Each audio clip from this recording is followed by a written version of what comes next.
La naissance, c'est en avril, le 21 avril. La veille de la naissance, c'est une nuit de printemps, une belle nuit. Il est né pendant le printemps parce que lui, c'est le printemps des cœurs. Le printemps, c'est beau, la nature est belle. Lui, il est beau, il est comme le printemps. Pour les cœurs, il est le printemps.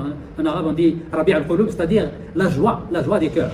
C'est une nuit de printemps, il n'est pas froid, il n'est pas chaud. Et les gens ont le plaisir de s'asseoir autour de Kaaba. À Mecca, c'était une nuit paisible, une nuit tranquille, une belle nuit. Ils ont passé une belle nuit autour de Kaaba. À la maison d'Abd al-Muttalib, le grand-père du prophète sallallahu alayhi wa sallam, il y a 4 femmes. 4 femmes. Il y a Amina, la mère, et la servante Baraka. Et il y a la sage-femme, c'est la mère d'Abdurrahman ibn Awf, Shiffa. Il y a Amina, la mère. Il y a Baraka, la servante de Amina. Il y a Shiffa, c'est la sage-femme. Et il y a Tuwayba. Tuwayba, c'est l'esclave de Abu Lahab, donc du prophète sallallahu alayhi wa sallam. Un peu de temps avant l'autre, les femmes voyaient des lanternes, comme des étoiles. Des lampes comme des étoiles dans le ciel qui descendaient. Ils descendaient, des lampes, beaucoup de lampes de lumière qui descendaient et ils entrent dans la maison. Et voilà la maison qui est pleine de lumière. Les femmes regardaient ces lampes. Et puis les lampes s'en vont vers le ciel. Et les femmes regardent. Et soudain, il y a une sorte d'éclair, une lumière très forte qui sortait de Amina et qui allumait tout le monde. Les femmes étaient surprises de voir cette lumière très forte. Et voilà le prophète sur la terre. Il est sorti tout seul, sur ses mains et ses genoux. Tout seul. Le cordon est coupé et il est circoncisé. Tout seul. La première personne qu'il a pris, c'est Tuwayba, l'esclave d'Abu Lahab. Elle avait un enfant qui s'appelle Masrour, elle a pris le prophète sallallahu alayhi wa sallam, elle a donné le lait, c'est la première femme qui a donné le lait au prophète sallallahu alayhi wa sallam, c'est Tuwayba. Elle lui a donné le lait, puis elle a donné à sa mère, et il courait vers le Kaaba pour annoncer la nouvelle au grand-père Abd al-Muttalib et Abu Lahab, le maître de Tuwayba. Abu Lahab était très fier, était très heureux d'avoir cette nouvelle. La femme de sa belle-sœur a donné naissance. Elle a remplacé son frère qui est mort. Il était très fier et très heureux, tellement heureux qu'il a donné la liberté à Tuwayba. Alors, cette naissance du prophète sallallahu alayhi wa sallam était une bénédiction pour Tuwayba, parce qu'il a reçu sa liberté, une bénédiction pour Abu Lahab. Il est dans l'enfer, mais chaque lundi, le feu ou le châtiment s'adoucit, parce qu'il a, pour ce bonheur de recevoir un neveu. Donc, sa naissance était une bénédiction pour Abu Lahab. Même s'il est dans l'enfer, chaque lundi, le feu s'adoucit. Ça, c'est un cas.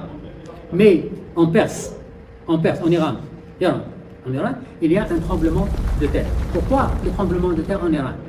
Parce qu'en Iran, ils adorent le feu. Ce sont les magous. Ils adorent le feu. Et le feu, elle a passé 1000 ans. Elle n'a jamais été éteinte. Elle a une armée qui travaille jour et nuit.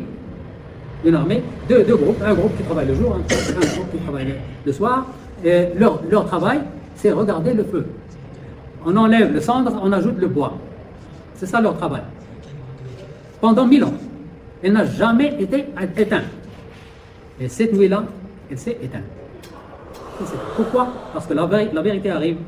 La fausseté part. Le feu s'éteint. On a fait plusieurs essais d'allumer le feu, ça n'allume pas. Et il y a le palais de Khosrow était un chef-d'œuvre. Un chef-d'œuvre. Les gens arrivent pour voir comment est ce palais. Ce palais, c'est divisé en deux. Il y a une fissure. Il existe. Maintenant, il existe toujours, le palais. Avec la fissure qui existe toujours. Et j'ai vu un film documentaire, vous pouvez le voir. Et il y avait 14 balcons qui sont tombés. 14 balcons. Ces balcons sont le nombre des rois qui se succèdent avant la fin de la dynastie de Kisra. Entre cette époque et la fin de la dynastie de Kisra, à l'époque de Omar al-Khattab, il y avait 14 rois. Ces 14 balcons représentent les 14 rois qui restent. Et puis c'est la fin. La dynastie de Kisra, ça a duré 1000 ans. Comme la dynastie des Romains a duré 1000 ans.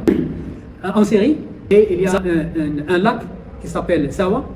Et ce lac était entouré par des églises, des chrétiens. Des églises. Les églises sont effondrées. Alors les églises sont tombées, le feu est atteint, le palais de Kisro n'est pas démoli, mais c'est coupé en deux, et 14 balcons sont tombés. Tout ça, pourquoi? Parce que la vérité arrive. La vérité arrive, et la postérité part. بسم الله الرحمن الرحيم مدخل صدق وأخرجني مخرج صدق واجعل لي من لدنك سلطانا نصيرا وقل جاء الحق وزهق الباطل وقل جاء الحق وزهق الباطل إن الباطل كان زهوقا وننزل من القرآن ما هو شفاء ورحمة للمؤمنين وننزل من القرآن ما هو شفاء ورحمة للمؤمنين ولا يزيد الظالمين إلا خسارا